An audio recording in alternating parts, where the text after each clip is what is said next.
नमस्कार। आप सुन रहे हैं द बॉलीवुड रेडियो और मैं हूं आपके साथ आकाश। दोस्तों, आज के इस पॉडकास्ट में किस्सा राजेश खन्ना और जितेंद्र का। जितेंद्र, जो राजेश खन्ना की तरह ही खालिस पंजाबी थे, एक पंजाबी फैमिली से आते थे और दोनों का करियर कमोवेश एक साथ शुरू होने की कतार में था। और जितेंद्र ताउम्र आज भी जब गाहे बगाहे कभी उनसे काका के बारे में पूछा जाता है तो वो ये कहने से बिल्कुल गुरेज नहीं करते कि अगर मैं स्टार बना और आज इस मुकाम पर पहुंचा हूं कि आप मुझसे ये सवाल पूछ सकें तो इसका सारा श्रेय राजेश खन्ना साहब को जाता है। मुझे एक्टिंग के गुर सिखाने वाले ही काका हैं और उनका एहसान मैं कभी नहीं भूल सकता। अपने समय के चार्मिंग एक्टर रह चुके जितेंद्र का जन्म पंजाब में हुआ था। इनका असली नाम रवि कपूर है और बहुत कम लोग जानते होंगे कि जितेंद्र ने बंबई में हाई स्कूल की पढ़ाई राजेश खन्ना के साथ की थी। दोनों बचपन के दोस्त थे और काफ़ी अच्छे दोस्त थे। राजेश खन्ना ही थे जिन्होंने पहले स्क्रीन टेस्ट में जितेंद्र की मदद की थी और कहा ऐसा भी जाता है कि राजेश खन्ना ने जितेंद्र को पूरे दिन अपने सामने बिठाकर एक एक डायलॉग याद करवाए थे, उन्हें एक तरीके से कहें तो रटवाए थे। ये दोस्ती का लेवल था दोनों का। डायरेक्टर वी शांताराम से दरअसल जितेंद्र की उन दिनों मुलाकात हुई थी और इन्होंने फिल्म सहारा जो साल 1963 में आई उसके सेट पर जितेंद्र को करीब से देखा था। उस समय जितेंद्र एक जूनियर आर्टिस्ट के तौर पर काम कर रहे थे और वी शांताराम ये देखकर हैरान रह गए थे कि एक पंजाबी लड़का शानदार मराठी बोल लेता है। इसके बाद वी शांताराम ने जितेंद्र को फिल्म गीत गाया पत्थरों ने में बतौर लीड एक्टर कास्ट किया। ये फिल्म साल 1964 में आई थी और जितेंद्र की जोड़ी एक्ट्रेस राष्ट्रीय संघ इस फिल्म में नजर आई। राष्ट्रीय डायरेक्टर वी शांताराम की बेटी थी और आपको बता दें कि राजेश खन्ना बतौर एक्टर काफ़ी शानदार रहे, लेकिन उनकी एक खराब आदत कई डायरेक्टर्स को पसंद नहीं आती थी। दरअसल अगर फिल्म की शूटिंग का समय सुबह का होता था तो वो सेट पर काफ़ी देरी से पहुंचते थे और राजेश खन्ना के लिए क्रू के लोगों को लंबा इंतजार भी करना पड़ता था। अब राजेश खन्ना की जिंदा दिली के किस्से तो आज भी सुने और सुनाए जाते हैं। प्यार से उन्हें हम काका बुलाते हैं। और जितेंद्र जब एक कार्यक्रम में बतौर गेस्ट पहुंचे तो उनसे भी राजेश खन्ना को लेकर काफ़ी सवाल जवाब हुए, जहां उन्होंने कहा कि मैं अपने और राजेश खन्ना से जुड़ा उन्होंने एक किस्सा साझा करते हुए कहा कि वो कहते हैं कि जितेंद्र ने कहा कि काका ने इंडस्ट्री को अपना बहुत योगदान दिया और जो काफ़ी सराहनीय भी है।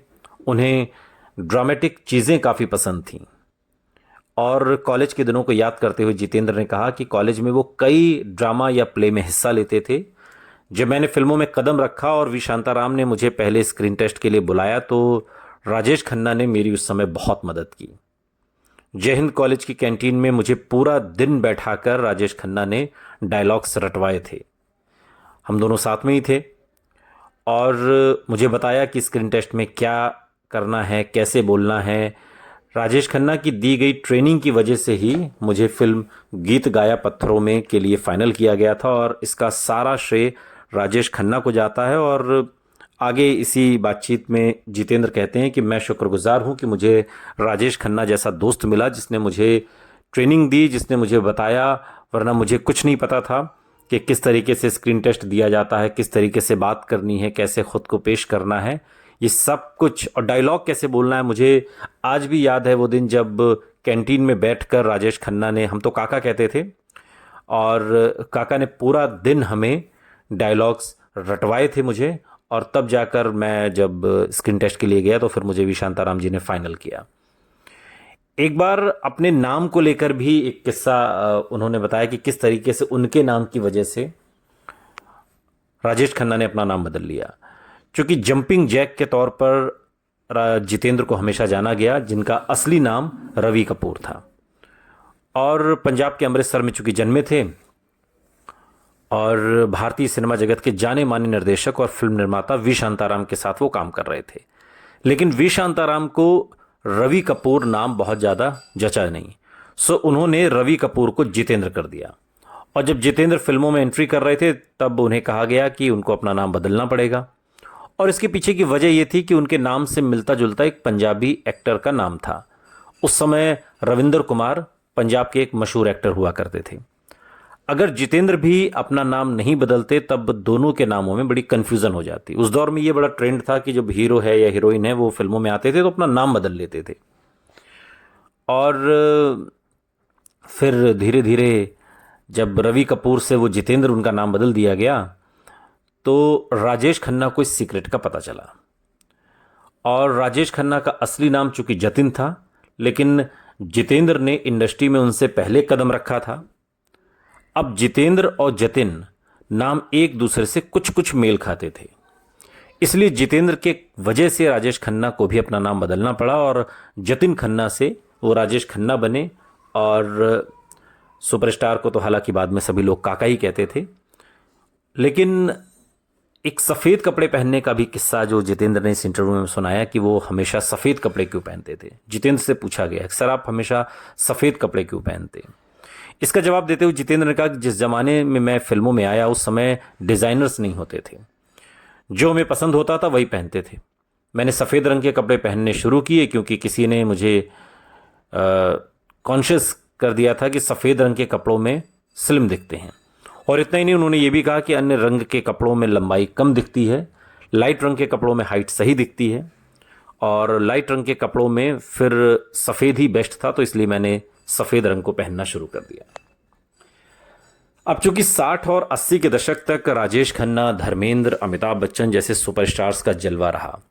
खुद राजेश खन्ना जिस दौर में सुपरस्टार बने वो दौर जितेंद्र का भी था, और जितेंद्र की उस दौर में एक ऐसी फिल्म आई जिसने राजेश खन्ना को भी सोचने पर मजबूर कर दिया कि मेरे ये बचपन का दोस्त कहीं मुझसे आगे, बहुत आगे ना निकल जाए।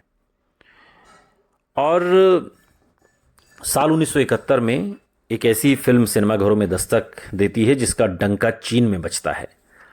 जितेंद्र ने भले ही अपने करियर की शुरुआत बॉडी डबल के तौर पर की, जूनियर आर्टिस्ट के तौर पर की, लेकिन करियर की शुरुआत में ही वो इंडस्ट्री में अपनी पहचान बनाने में कामयाब हुए। अपने एक्टिंग टैलेंट के दम पर उन्होंने फैंस के दिलों में अपनी खास जगह बनाई। वो ऐसे फनकार बने जिनका कोई सानी नहीं था। हिंदी सिनेमा में जितेंद्र का अहम योगदान रहा और 3 दशक से ज़्यादा लंबे फिल्मी करियर में उन्होंने कई सुपर डुपर हिट फिल्मों में काम किया। एक्टिंग की दुनिया में उन्हें जितेंद्र ने रेखा और जयाप्रदा के साथ कई हिट फिल्में देते हुए भी देखा।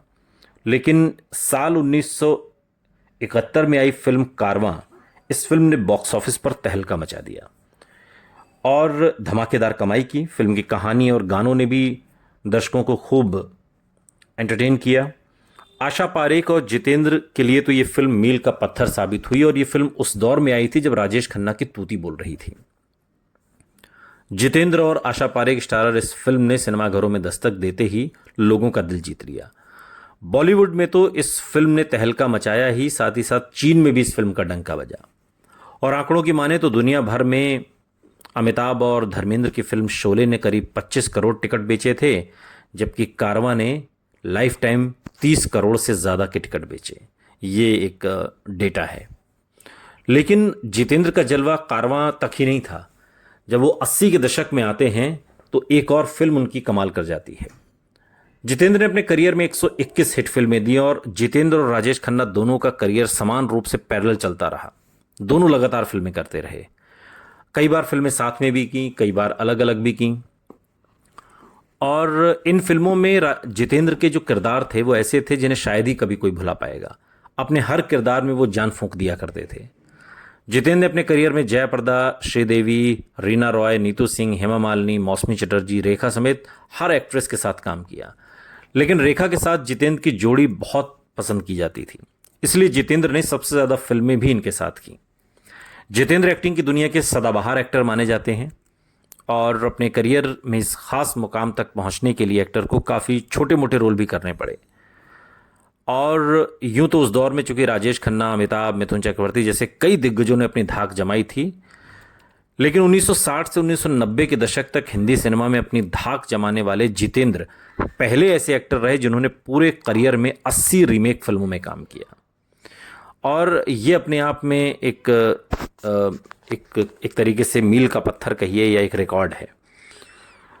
लेकिन राजेश खन्ना और जितेंद्र जब पैरेलल फिल्में करते रहे तो कई बार ऐसा मौका आया जब जितेंद्र राजेश खन्ना से आगे निकल गए, चाहे वो राजेश खन्ना के सुपरस्टारडम के दौर में आई फिल्म कारवां हो या फिर राजेश खन्ना के ढलान में आई फिल्म तोहफा हो, जिसमें जितेंद्र और श्रीदेवी ने कहर ढा दिया था।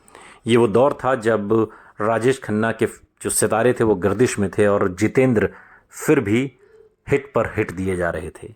लेकिन बावजूद इसके जितेंद्र आज भी राजेश खन्ना को सारा श्रेय देते हैं उनकी कामयाबी का। वो ये मानते हैं कि मुझे काका ने ही पहली बार एक्टिंग सिखाई थी, वो मेरा गुरु था।